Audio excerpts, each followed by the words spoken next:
Hello everyone, রবিবার হলে হুজুক ওঠে নতুনত্ব কিছু রান্না করা। আজ সকাল থেকেই তোড়জোড় করে মেন কোর্স দুটো রান্না কমপ্লিট করে এইবারে স্টার্টারের পালা। বানাবো লোটে মাছের ফ্রাই।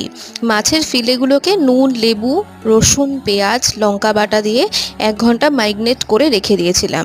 এইবারে একটা করে মাছের ফিলে নিয়ে প্রথমে ডিমের ব্যাটারি আর তারপরে বিস্কিটের গুঁড়োতে এপিট আর ওপিট লাগিয়ে নেব। প্রসেসটা আরও একবার করে রিপিট করে নিয়েছি যাতে আরও বেশি ক্রিস্পি হয়। গরম তেলে ফ্রাই করে নিলেই কিন্তু রেডি লোটে মাছের ফ্রাই। আর আজকের স্পেশাল লাঞ্চে ছিল ইলিশ বিরিয়ানি। এটাও আমি ফার্স্ট টাইম বানিয়েছি, তাও ইউটিউব দেখে। টেস্টটা কিন্তু বেশ ভালোই হয়েছিল। ইলিশ বিরিয়ানির সাথে ছিল চিকেন চাপ আর ফিশ ফ্রাই। কেমন সাজিয়েছি বলো রবিবারের মেনুটা? তোমাদের রবিবারের মেনুটা কেমন ছিল নিচে কমেন্টে জানিও। আর ভালো লাগলে চ্যানেলটাকে সাবস্ক্রাইব করে দিও আর ভিডিওটাকে একটা লাইক কিন্তু অবশ্যই করো। চলো টাটা।